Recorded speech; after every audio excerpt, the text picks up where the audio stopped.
L'histoire commence lors d'une nuit pluvieuse, où un homme inflige une raclée à une petite fille nommée Suzune, sous les yeux d'un jeune garçon paralysé par la peur. Après cela, l'homme emmène la fillette et l'enferme dans une pièce.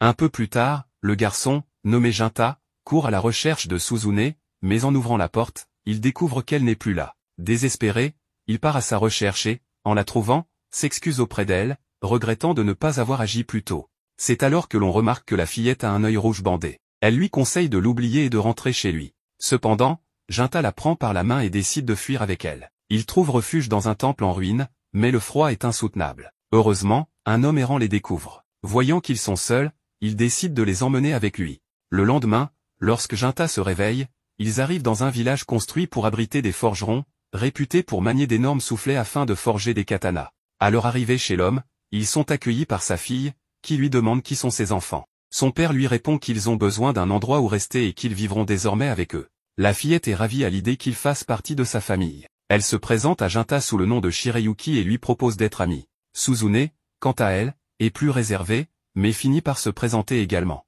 La nuit tombée, Junta, incapable de dormir, interroge l'homme, Motoharu, lui demandant s'il est un samouraï. Celui-ci lui répond qu'il est en réalité un sentinelle chargé de protéger des personnes et des objets importants. Le temps passe, et les enfants deviennent amis, appréciant leur nouvelle vie. Un jour, après avoir joué et dit au revoir à leur ami Chitose, Junta interroge Shirayuki sur sa mère, Yokaze, sachant qu'elle les a aidés à obtenir l'autorisation de vivre dans le village de Kadono. Shirayuki lui explique que sa mère passe son temps au temple, car elle est une Itsuki-hime, aussi appelée prêtresse du dieu du feu. Seul le chef du village et son père ont le droit de la voir, car les règles interdisent aux Itsuki-hime d'interagir avec les gens ordinaires, de peur que cela ne contamine leur pouvoir sacré. Cela fait de nombreuses années qu'elle ne l'a pas vu. Le temps s'écoule encore, et Junta commence un entraînement avec Motoharu. Pourtant, il a l'impression de ne faire aucun progrès. Motoharu lui attrape la tête et lui explique que, même s'il a l'impression de ne pas avancer, rien n'est éternel et qu'il change peu à peu. Il l'encourage en affirmant qu'avec le temps, il deviendra plus fort. Motoharu part ensuite accomplir ses devoirs. Shirayuki tente de remonter le moral de Junta. Peu après, Suzune les rejoint et leur annonce qu'il est temps de prendre le petit déjeuner. Les années passent. Désormais adulte, Junta, au temple, annonce qu'il a vaincu un démon qui avait utilisé une peau humaine pour infiltrer la ville. Les démons apparaissent de plus en plus fréquemment. Un ancien suppose qu'il cherche peut-être à dévorer le foie de la princesse, comme le suggèrent les légendes. Cependant, la prêtresse évoque une autre possibilité, les démons pourraient vouloir s'emparer de l'épée sacrée Yare, qui semble avoir une immense valeur pour eux. C'est alors qu'un sentinelle du nom de Kiyomasa leur dit de ne pas s'inquiéter, car l'actuelle Itsuki-hime est puissante, bien qu'un individu sans talent soit parmi eux. Junta lui demande s'il a un problème avec lui, mais avant qu'une dispute n'éclate, la prêtresse intervient, rappelant que l'endroit est sacré et doit être respecté. Kiyomasa se fait réprimander et finit par s'excuser. Une fois la réunion terminée, tout le monde part, sauf Junta, qui reste sur place. On découvre alors que la prêtresse actuelle n'est autre que Shirayuki. Elle lui demande de l'appeler par son prénom lorsqu'ils sont seuls, mais Junta lui répond que son rôle mérite le respect. Pourtant, en voyant sa tristesse, il finit par céder et l'appelle par son prénom, ce qui la réjouit. Elle lui annonce que Suzune est ici. Lorsqu'il va la voir, il constate que, malgré les années passées, elle a toujours l'apparence d'une enfant. Shirayuki explique à Junta qu'il ne doit pas se fâcher contre Suzune pour s'être introduite ici. Elle n'en pouvait plus d'attendre son retour à la maison et a décidé de venir l'attendre au sanctuaire. Junta la réveille, et après qu'elle lui ait souhaité la bienvenue, il lui rappelle que cet endroit est interdit. Fâché, Suzune lui demande pourquoi lui a le droit d'y aller et pas elle. Junta lui répond que ce sont les règles et qu'elle doit les respecter. Mais alors qu'ils discutent, il sent une présence et ordonne à Suzune de se taire. Si quelqu'un découvrait qu'elle est entrée clandestinement dans le sanctuaire, elle risquerait d'être exécutée pour blasphème. Aussitôt, Suzune s'enfuit pour se cacher. Peu après, un ancien arrive au sanctuaire, attendant une réponse concernant la proposition qu'il avait faite auparavant. Shirayuki lui permet d'entrer, et en entrant, elle demande à Junta de lui accorder quelques minutes, bien que Junta lui réponde que son devoir est de rester aux côtés de la princesse. Cependant, Shirayuki lui assure qu'il n'y a pas de problème et, avant de partir, elle lui dit que la sécurité de Kadono est entre ses mains et espère qu'il continuera à être son défenseur fidèle. Après cela, nous retournons dans le passé, où les garçons assistent aux funérailles de la mère de Shirayuki. À la tombée de la nuit, celle-ci lui fait savoir qu'elle veut maintenant devenir Itsuki-hime, car elle aime le village pour lequel sa mère a donné sa vie, et elle veut l'aider à rester fort. Malheureusement, cela signifie qu'elle ne pourra plus le revoir, bien que Junta lui fasse comprendre qu'il viendra simplement jusqu'à elle. Et bien qu'il ne possède pas encore les capacités nécessaires, il deviendra plus fort. Suivant les traces de Motoharu, Il s'entraînera pour pouvoir vaincre n'importe quel démon et ainsi devenir le sentinelle du village et la revoir. Shirayuki est ému. De retour au présent, lorsque Jinta sort du sanctuaire, nous voyons deux démons ravis, car tout se passe à merveille. Le lendemain, Jinta médite,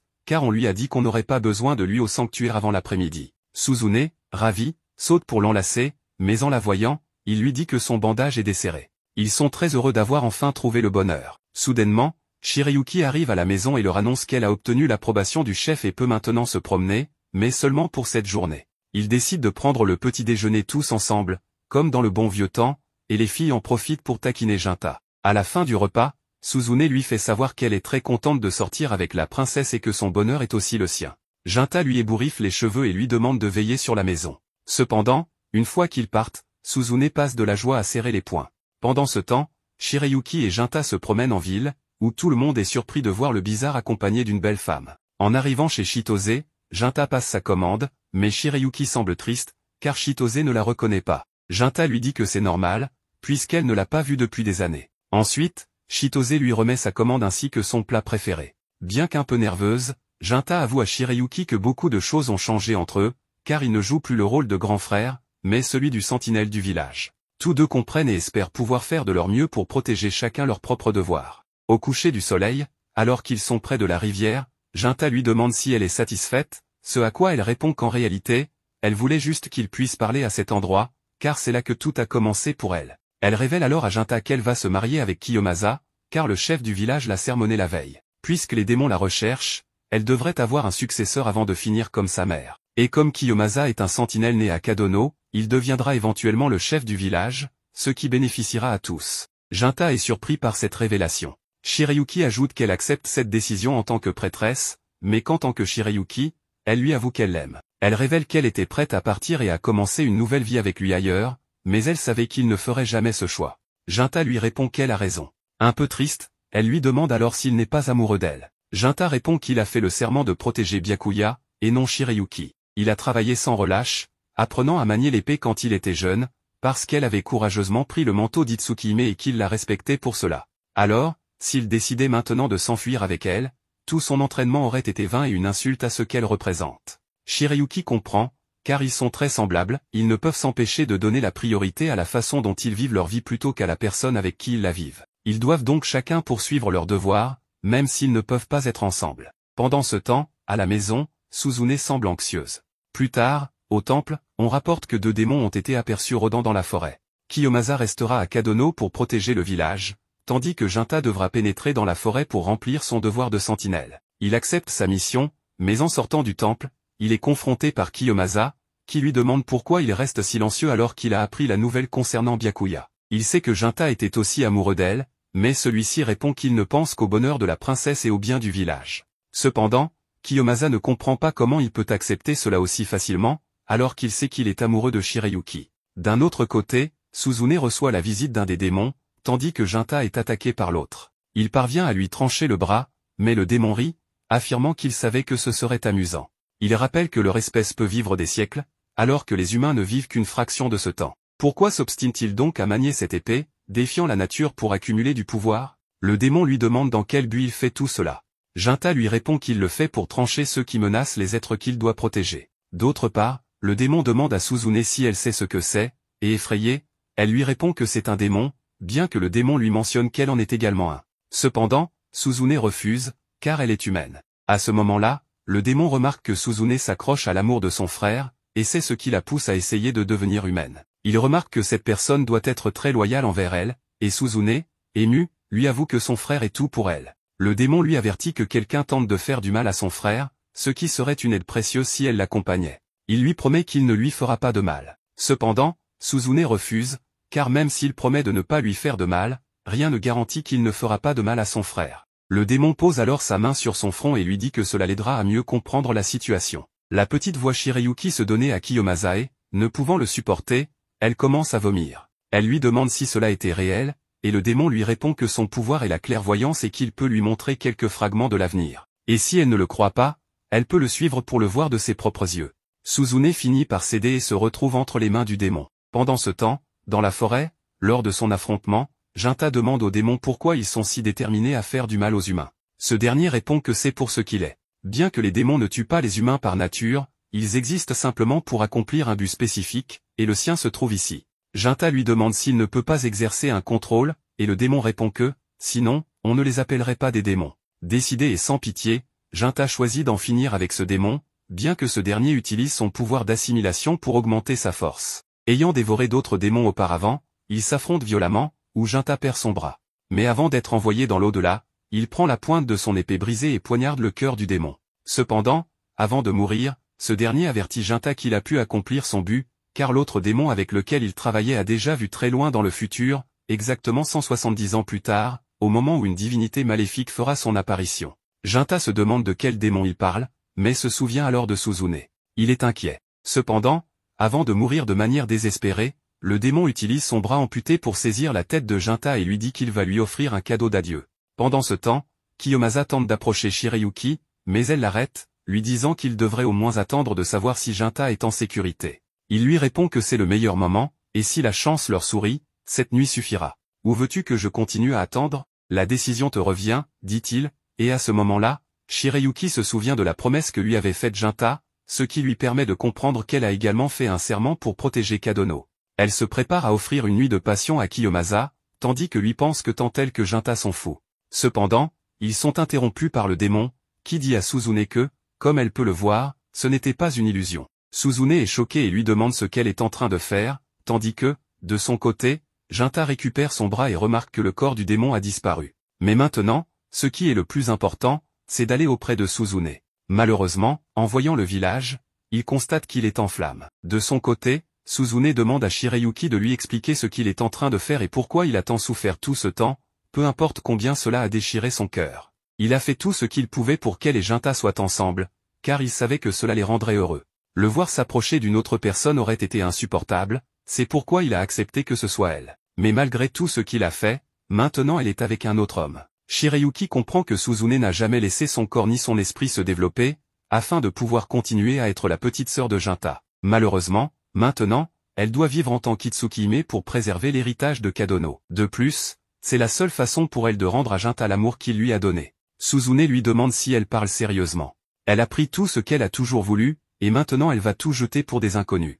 En colère, elle lui demande comment elle ose et finit par enlever son bandage. Elle commence à rire comme une psychopathe, lui demandant si cela l'amuse de la faire passer pour une idiote. Shirayuki lui demande de s'arrêter, mais Suzune lui ordonne de se taire. Le démon lui dit qu'elle avait raison, la princesse de cet endroit ne vaut pas la peine d'être sauvée. Son cher frère risque sa vie pour elle, tandis qu'elle lui plante un couteau dans le dos. Elle lui demande si cela ne la met pas en colère de voir son frère se blesser à cause de cette vile femme. Shirayuki lui demande de ne pas l'écouter, mais le démon demande à Suzune ce qu'elle pourrait faire pour aider son frère, suggérant que le mieux serait que cette princesse stupide meure. À ce moment-là, des ombres envahissent tout l'endroit, et Suzune devient beaucoup plus grande, lui disant à Shirayuki que maintenant, la meilleure chose qu'elle puisse faire est de mourir. Kiyomasa prend son épée, mais la démoniaque le pousse, lui disant que c'est juste un combat pour les femmes. Elle lance ensuite l'épée à Suzune et lui dit que la princesse mourra sûrement heureuse, sachant qu'elle a été tuée par la même épée que son peuple vénère. Avant de partir, elle prend le corps de Kiyomasa et dit à Suzune de s'amuser pendant qu'elle dégaina son épée pour lui prendre la vie. À ce moment-là, Jinta arrive et Shirayuki court vers lui, mais finit par perdre sa tête entre ses bras. Suzune se réjouit en voyant qu'il va bien, puis commence à jouer avec le cadavre de Shirayuki sous le regard stupéfait de Jinta. En colère, il se jette sur elle. Cependant, Suzune lui demande ce qui ne va pas. Jinta, surpris, lui demande si c'est vraiment elle, et elle répond que c'est évident. Elle lui demande pourquoi il a l'air aussi triste, alors qu'elle vient de tuer la princesse pour lui. Au lieu d'être triste, il devrait sourire. Mais Jinta lui demande comment cela peut-il avoir du sens. Suzune explique que cette traîtresse voulait se marier avec un autre homme et a menti sur le fait d'être amoureuse de lui, alors il n'y a pas de raison qu'il soit triste. Ou est-ce qu'il l'aime encore, malgré le fait qu'elle lui ait poignardé le dos? Elle lui dit qu'il devrait mieux rentrer chez lui, car elle est épuisée. Cependant, Jinta lui demande comment elle a pu trahir toutes les bonnes personnes de Kadono, qui les ont élevés comme leurs propres enfants, causant des désastres et laissant le village en ruine. Et tout ce qu'elle peut dire, c'est qu'elle est fatiguée. Jinta pense que la Suzune qu'il connaissait a disparu depuis longtemps et se jette sur elle. Suzune lui demande d'arrêter, mais quand Jinta brise son épée, le pouvoir démoniaque en lui commence à affluer. Son bras se transforme et ses yeux deviennent ceux d'un démon. Suzune lui demande d'arrêter, mais il lui ordonne de se taire. La petite, qui n'est plus si petite, est déçue et lui demande s'il va l'abandonner comme tout le monde, parce que si c'est le cas, elle n'a plus besoin de lui et en a assez d'avoir foi en lui. En colère, elle le frappe pour lui dire toutes ses frustrations. Mais Jinta lui ordonne de se taire, ce qui la fait s'arrêter. Frustrée, elle attaque pour le tuer, mais en tentant de retirer son bras de son corps, elle ne parvient pas à le faire. Jinta se prépare à lui infliger un coup fatal. C'est alors que Suzune se souvient que Jinta ne lui avait jamais fait de mal, et même s'il était en colère, il ne lui ferait jamais de mal. Mais cette fois, c'est différent, et il la jette contre le mur. Cependant, en la voyant se relever, il se jette de nouveau sur elle pour en finir. Mais c'est à ce moment-là que la démoniaque intervient et prend l'attaque, demandant à Suzune de quitter les lieux. Suzune part, mais avant de quitter le temple, elle déclare qu'elle déteste désormais tout et commencera à détruire des personnes, des nations et chaque dernière chose qui existe dans ce monde. Elle dit que c'est mieux qu'on se souvienne d'elle, car peu importe le temps qui passe, elle reviendra lui rendre une dernière visite avant la fin. La démoniaque commence à rire, car elle a enfin accompli son objectif et révèle à Jinta que les démons ne pourront pas suivre le rythme de l'évolution rapide des temps. Elle a vu un futur où l'obscurité sera illuminée par la lumière créée par l'homme. Dans ce futur, les démons ne seront plus que des mythes des temps anciens. Mais maintenant qu'elle a accompli son objectif, elle peut mourir heureuse, car elle a assuré un avenir à ses frères. Après la disparition du démon, Jinta prend le corps de Shirayuki et se lamente de ne pas avoir pu la protéger. Le lendemain, les habitants commencent la reconstruction du village. Pendant ce temps, Jinta se souvient de son enfance dans cet endroit. Cependant, en sortant de chez lui et en voyant le chef du village, il lui annonce qu'il va quitter Kadono pour s'entraîner depuis zéro et se préparer à affronter le dieu démon qui déchaînera sa colère sur toute la terre. Il doit terminer cela d'une manière ou d'une autre. Le chef du village lui demande s'il va céder à la haine et tuer sa propre sœur. Il lui demande s'il est sûr de cela, car il doute que ce soit ce que son cœur désire. Il répond que Suzune est sa sœur, mais qu'il a aussi aimé Shirayuki, et il ne peut pas s'empêcher de haïr sa meurtrière. Il est actuellement consumé par une malice qui l'incite à tuer Suzune. Cependant, il admet que s'il est possible, il espère trouver une solution pacifique. Le chef du village lui confesse qu'il pensait que, lorsqu'il serait devenu démon, il ne se soucierait que du massacre. Mais en voyant qu'il restait encore un peu de décence en lui, il finit par remettre Yare à Jinta. Lorsque celui-ci dégaine l'épée, le chef du village lui dit que désormais, il est le propriétaire de Yare, ce qui signifie que selon la tradition, il doit ajouter le kanji de nuit à son nom et qu'à partir de ce moment, il sera connu sous le nom de Jinya. Maintenant que le ligné des Itsukihime est éteinte, cette épée ne ferait qu'accumuler de la poussière dans le sanctuaire, il est donc préférable qu'elle soit entre ses mains. Ensuite, il s'agenouille et lui présente ses excuses, car il était bien conscient de tout l'amour qu'il y avait entre lui et la princesse. Bien qu'il sache aussi que Kiyomasa avait des sentiments pour elle, et bien que l'on disait que cela se faisait pour le bien de Kadono, en réalité, il imposa ce mariage uniquement parce qu'il voulait que son fils soit heureux, et ainsi, toute cette tragédie repose sur ses épaules. Jinta le prend par l'épaule et continue son chemin, non sans rappeler les paroles du vieil homme qui lui avait dit que, puisqu'il avait l'intention de revenir à Kadono dans quelques années, le moins qu'il puisse faire est de construire un temple en son honneur. De son côté, Jinta est arrêté avant de partir par Chitose, qui lui crie qu'à ses yeux, il est la même personne qu'il a toujours été. Jinta, ou plutôt Jinya, lui demande de lui garder un peu de mochi aux algues pour son retour. En commençant son voyage, il comprend pourquoi le démon qu'il a tué se sentait si satisfait lorsqu'il a dit qu'il avait accompli son but. 170 ans passent en un clin d'œil, et maintenant Jinta se retrouve 170 ans dans le futur. Vers les années 1850, Jinta, désormais connu sous le nom de Jinya, s'était forgé une excellente réputation en tant que chasseur de démons. Un jour, il est convoqué par un homme riche pour une mission spéciale. L'homme le présente à son assistant, Zenji, et lui dit qu'il pourra s'adresser à Zenji pour obtenir tous les détails supplémentaires. Puis, il quitte la pièce. Zenji salue Jinya et lui demande ce qu'il sait déjà. L'homme lui a parlé de sa fille adorée, Natsu, et du démon qui rôde récemment autour d'elle. Il veut que Jinya la protège. Mais l'histoire ne s'arrête pas là. En réalité, Jinya va devoir agir comme garde du corps pour Natsu, car depuis ses 13 ans, elle affirme entendre un démon rôder devant sa chambre. La créature répète sans cesse « Rends-moi ma fille ». Natsu est terrifiée à l'idée d'être enlevée. À ce moment-là, Natsu fait irruption dans la pièce, à la recherche de Zenji. Elle aperçoit Jinya assis là et devine qu'il s'agit du garde du corps engagé par son père. Mais lorsqu'il tente de se présenter, elle le coupe net. Elle ne veut rien avoir à faire avec lui et l'accuse d'être un escroc qui prétend être chasseur de démons. Zenji tente de la convaincre que Jinya est bel et bien un authentique chasseur de démons, que son père l'a trouvé après de longues recherches. Mais Natsu refuse d'écouter et ordonne à Zenji de le chasser. Cette nuit-là, Natsu reste éveillée, toujours terrifiée à l'idée que le démon revienne. Zenji s'installe devant sa porte pour la rassurer. Jinya aurait probablement été plus utile, mais comme Natsu l'a renvoyé, Zenji n'a pas d'autre choix que de prendre sa place. Il n'est pas certain de pouvoir affronter un démon, mais il promet de monter la garde jusqu'au matin, juste pour qu'elle puisse dormir. Natsu apprécie le geste, mais elle est déçue que Zenji ne croit pas vraiment à l'existence du démon. Son père non plus d'ailleurs, sinon pourquoi aurait-il engagé un samouraï douteux pour cette tâche? Zenji n'est pas sûr que le père de Natsu croit au démon, mais il est certain d'une chose, il prend tout cela au sérieux.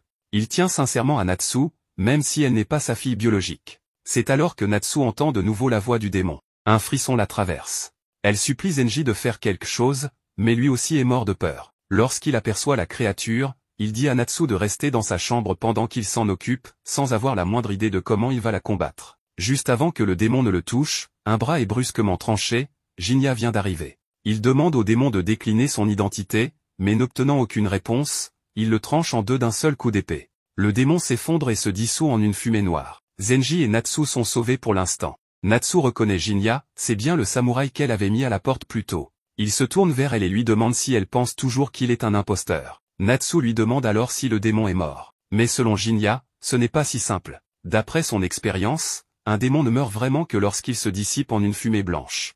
Or, celui-ci est devenu une fumée noire. Ce qui signifie une chose, il reviendra. Le lendemain matin, Zenji remercie Jinya pour les avoir sauvés. Et puisque le démon va revenir, il lui demande s'il peut rester une nuit de plus. Jinya accepte volontiers, mais il a quelques questions à poser au sujet de Natsu. Depuis qu'il a entendu le démon dire « Rends-moi ma fille », il est intrigué. Il veut savoir s'il y a une histoire derrière tout ça. Zenji explique que les parents biologiques de Natsu faisaient partie de la famille élargie du maître de maison, mais qu'ils sont décédés il y a quelque temps. Depuis, le maître a recueilli Natsu et l'a élevée comme sa propre fille. Au cas où Jinya aurait des doutes, Zenji le rassure immédiatement, il est absolument impossible que Natsu soit l'enfant d'un démon. Si cela avait été le cas, jamais son maître ne l'aurait adopté. La femme de ce dernier a été tuée par des démons, et peu de temps après, son fils s'est enfui, et n'a plus jamais donné signe de vie. Depuis, le maître voue une haine viscérale aux démons, les tenant pour responsables de la perte de sa famille. Plus tard dans la soirée, Natsu dîne avec son père adoptif. Celui-ci lui demande si tout se passe bien avec son nouveau garde du corps. Natsu admet qu'au début elle était un peu méfiante envers Jinya, mais après l'avoir vu à l'œuvre, elle est convaincue qu'il est un vrai chasseur de démons. Elle lui demande alors pourquoi il a choisi Jinya en particulier. Son père lui explique qu'il y a eu récemment des rumeurs sur des démons rôdant autour de la région. En parallèle, circulait aussi une autre rumeur, celle d'un homme capable de terrasser n'importe quel démon d'un seul coup à condition d'être payé. Le père de Natsu a pris soin de vérifier personnellement ces rumeurs, et il a su tout de suite que Jinya était le meilleur choix pour veiller sur sa fille. Natsu est soulagée. Elle réalise alors que son père a vraiment pris au sérieux ses inquiétudes concernant le démon. Et pour elle, l'amour de son père est ce qui compte le plus. Depuis qu'il l'a adoptée, elle vit heureuse, mais elle reste tourmentée par les rumeurs et les médisances que les gens colportent à son sujet. Cette nuit-là, comme prévu, Zenji et Jinya montent la garde devant la chambre de Natsu.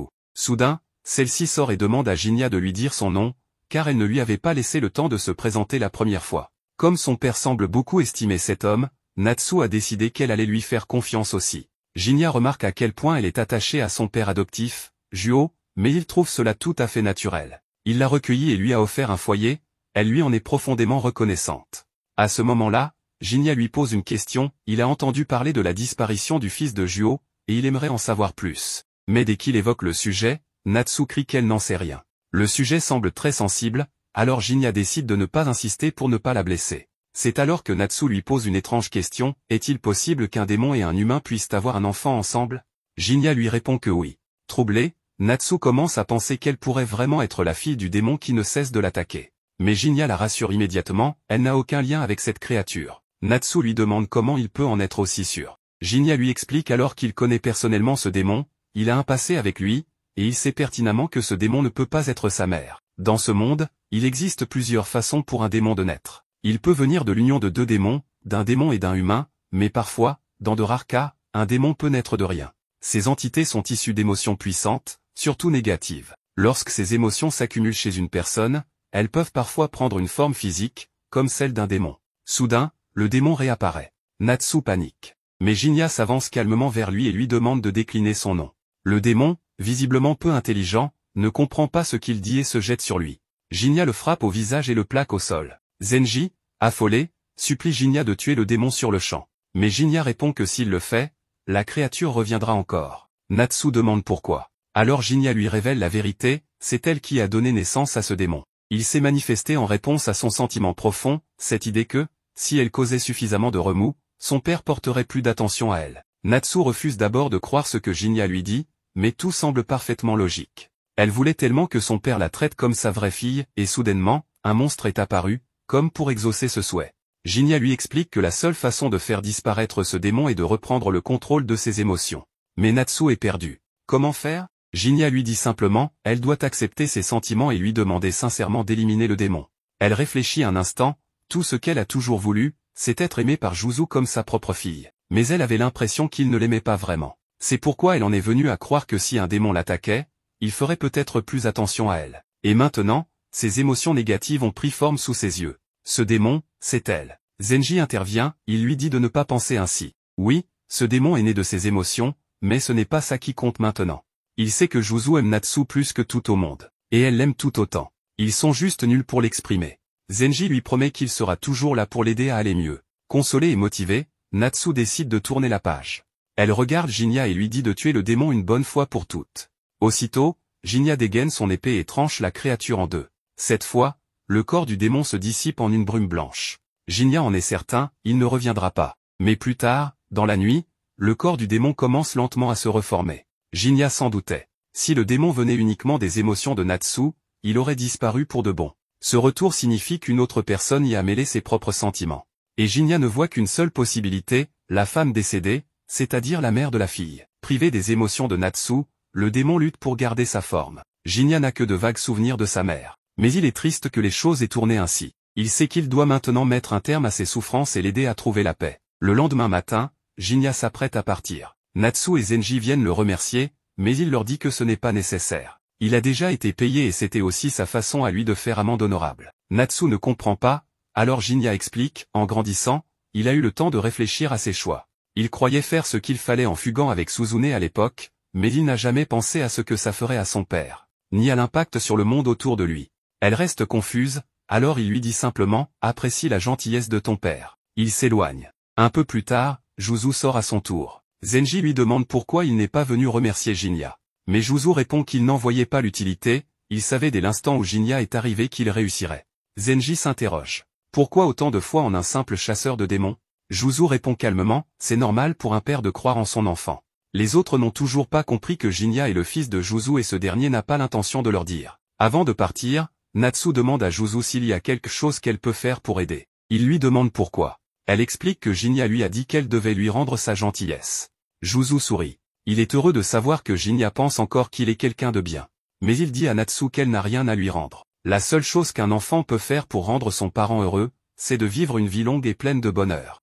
Jinya s'est rendu dans un restaurant où le gérant était aussi le cuisinier. Sa fille, Ofu, travaillait avec lui, et il lui demanda d'apporter le plat à Jinya. Ofu s'exécuta et servit la nourriture. Par la suite, le père d'Ofu s'approcha de Jinya et lui dit qu'un tueur rôdait dans les rues, et il était très inquiet pour la sécurité de sa fille. Il espérait que l'empereur prenne les mesures nécessaires concernant ce problème. Jinya lui répondit qu'il devrait faire attention à ses paroles lorsqu'il parle de l'empereur. Le père d'Ofu acquiesça, mais expliqua qu'il ne voulait surtout pas perdre son restaurant, surtout qu'il en avait hérité il y a seulement 10 jours. Il mentionna qu'il l'avait acheté à bas prix à l'ancien propriétaire, ce qui ne surprit pas Jinya. Le père d'Ofu complimenta Jinya sur son goût raffiné, et lui dit que son établissement ressemblait à une ville fantôme, notant que Jinya était venu ici pendant 5 jours consécutifs. Ofu fit remarquer à son père que s'il continuait à parler ainsi, il risquait de perdre leur seul client. Son père la rassura en disant qu'il ne faisait que discuter. Il demanda ensuite l'avis de Jinya sur la nourriture. Jinya répondit que ce n'était pas mauvais, mais que la portion était vraiment petite. Le père d'Ofu reconnut la franchise de Jinya et lui dit qu'il était le meilleur chef de la ville à avoir préparé ce plat. Jinya lui demanda s'il y avait une raison à cela. Le père d'Ofu répondit que tout le monde a ses propres problèmes, et supposa que le passé de Jinya n'avait pas été simple. Jinya confirma que c'était effectivement le cas. Le père d'Ofu dit à Jinya qu'il pensait qu'il devait avoir pas mal d'argent. Jinya précisa qu'il travaillait justement pour en obtenir. Le père d'Ofu lui demanda alors quel était son métier. Jinya répondit qu'il était chasseur de démons, ce qui fit beaucoup rire le père d'Ofu. Il lui demanda ensuite s'il se rendait maintenant à Atlantis, ce que Jinya confirma. Alors que Jinya s'apprêtait à partir, le père d'Ofu lui rappela ce qu'il lui avait dit à propos du tueur. Selon les rumeurs, ce tueur ne se servait même pas de son épée, mais les victimes étaient retrouvées complètement mutilées. Le nombre de corps retrouvés était préoccupant, et de nombreuses personnes avaient disparu récemment, peut-être attaquées ou enlevées par ce tueur. Certaines personnes pensaient que des démons étaient responsables. Jinya demanda alors où se trouvait le tueur. Le père d'Ofu lui répondit que c'était dans la zone d'Edo. Ophiu s'approcha ensuite de Jinya et lui dit que ces tueurs et démons qui rôdaient étaient très effrayants, le suppliant d'être très prudent dans les rues à cause du danger ambiant. Jinya lui répondit qu'il était assez grand pour ne pas recevoir de leçons sur les sorties nocturnes. Ophiu répliqua que faire semblant d'être dur ne faisait que prouver qu'il était encore un enfant. Plus tard, Jinya se rendit sur un pont, espérant voir le tueur ce jour-là, mais on n'obtient pas toujours ce qu'on souhaite. Il continua à avancer, mais entendit un cri et se précipita dans la direction du bruit. Il trouva alors plusieurs hommes morts. Il remarqua que ce n'étaient que des hommes alors qu'il avait entendu une femme crier. Juste après, le tueur l'attaqua et le blessa, tentant à nouveau de le frapper, mais Jinya para son coup. Le tueur réussit ensuite à le poignarder dans le dos et prit la fuite. Jinya lui dit que cette puissance était très intéressante, et qu'il espérait qu'il attaquerait encore. Il se prépara à l'affronter, libérant le pouvoir du démon en lui. Le tueur attaqua de nouveau, mais Jinya brisa son épée et tenta de contre-attaquer, sans succès. Jinya le poussa à recommencer. Le tueur lui dit d'attendre et se révéla. Jinya lui demanda son nom. Le tueur répondit qu'il s'appelait Mosuke. Jinya lui dit que son nom resterait gravé dans sa mémoire, à moins qu'il ne se prépare à mourir. Mosuke répondit qu'il n'avait aucune intention de se battre. Jinya trouva cela très drôle, ayant eu une impression totalement contraire. Mosuke expliqua qu'il pensait que Jinya était le tueur, car selon les rumeurs, le meurtrier était un démon. Il avait donc suivi une odeur démoniaque, qui l'avait mené jusqu'à Jinya. Mais puisque Jinya l'avait qualifié de tueur, il comprit qu'il y avait un malentendu. Jinya lui demanda pourquoi un démon chassait un tueur en série. Mosuke proposa qu'il parle ailleurs, à l'abri des regards. Ils se rendirent alors chez Mosuke, qui lui offrit un verre en précisant qu'il n'était pas empoisonné. Jinya répondit que même si c'était le cas, ça ne le tuerait pas. Mosuke expliqua que certains démons choisissaient d'avoir une apparence humaine pour vivre au milieu des humains. Et même s'ils ne mentent pas, ils savent très bien dissimuler la vérité. Il dit à Jinya qu'il vivait dans cette modeste maison. Jinya lui répondit que malgré tout, il était un démon particulier. Mosuke expliqua que son pouvoir s'appelait invisibilité, et qu'il était classé parmi les démons supérieurs, ayant vécu plus de 100 ans. Jinya lui répondit que cela ne changeait rien, car il restait faible. Mosuke admit que la classification des démons supérieurs dépendait plus de leur pouvoir que de leur force physique. Certains étaient plus lents et plus faibles que les démons inférieurs, et il se comptait parmi eux. Jinya lui demanda s'il n'était donc pas le tueur en série. Mosuke confirma que non, et Jinya affirma qu'il ne l'était pas non plus. Il lui assura qu'il allait le croire. Mosuke le remercia et lui demanda pourquoi il l'avait attaqué sans mot dire, s'il pensait qu'il était le tueur. Jinya dit qu'il avait effectivement entendu parler des disparitions et que le nombre de victimes ne correspondait pas à celui des disparus. Il avait entendu le cri d'une femme, mais n'avait trouvé aucun corps. Mosuke confirma que le tueur ne tuait que les hommes et kidnappait les femmes. Il le savait, car sa propre femme, Atsuo, une humaine douce qu'il avait acceptée telle qu'il était, avait disparu il y a environ un mois. Et 10 jours plus tard, il retrouva son corps près de la rivière. Atsuo était aimée de tous ceux qui la connaissaient. Elle ne méritait pas de mourir ainsi. Mosuke confia qu'il vivait comme un humain, non pas pour la société, mais uniquement pour sa femme. Pourtant, il ressentait une haine profonde envers le monstre qui avait fait ça et qui lui avait arraché la vie. Il voulait se venger et demanda à Jinya de ne pas s'en mêler. Jinya refusa.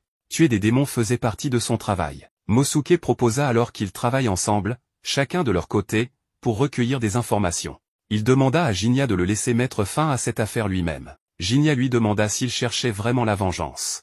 Mosuke affirma qu'il n'y avait aucun doute. Jinya lui dit que peu importait que le tueur soit un démon ou un humain, il faudrait assumer le poids d'avoir ôté une vie. Il voulait savoir si Mosuke était prêt à cela. Mosuke répondit que les démons ne mentaient pas, même pas à eux-mêmes. Jinya accepta finalement qu'ils collaborent. Ensemble, ils commencèrent à interroger les villageois. Plus tard, ils se retrouvèrent, et Mosuke déclara que c'était encore une journée fatigante sans résultat. Il ne pouvait pas se reposer, il devait continuer. Jinya approuva. Ils se rendirent ensuite chez Mosuke. Celui-ci se mit à boire. Il demanda à Jinya pourquoi il traquait sa sœur. Ce dernier expliqua que c'était pour l'argent. Il y avait beaucoup de gens qui haïssaient les démons et voulaient les voir disparaître. Il déclara qu'il comptait bien profiter de cet argent pour les tuer. Jinya lui demanda si ça le dérangeait. Mosuke répondit qu'il n'avait pas l'impression que Jinya était du genre à tuer sans raison valable. Et puis, il ne pouvait pas se plaindre tout en profitant des boissons achetées avec cet argent.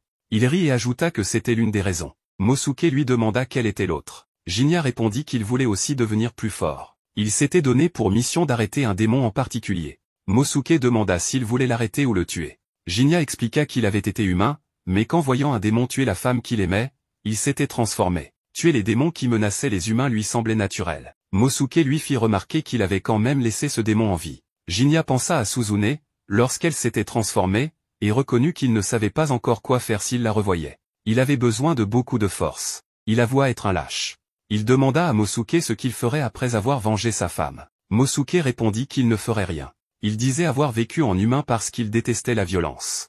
Il ne voulait pas être traqué ni se battre contre ses semblables. Il voulait simplement une vie paisible, et il aurait aimé que sa femme soit là pour la partager. Une fois vengé, il vivrait seul et s'occuperait de la tombe de sa femme. Jinya se rappela que Mosuke lui avait dit qu'il n'agissait jamais sans raison, mais constata qu'en vérité, il était lui aussi consumé par la haine. Une haine aveugle, comme celle qu'il portait envers sa propre sœur. Plus tard, Jinya alla manger au restaurant.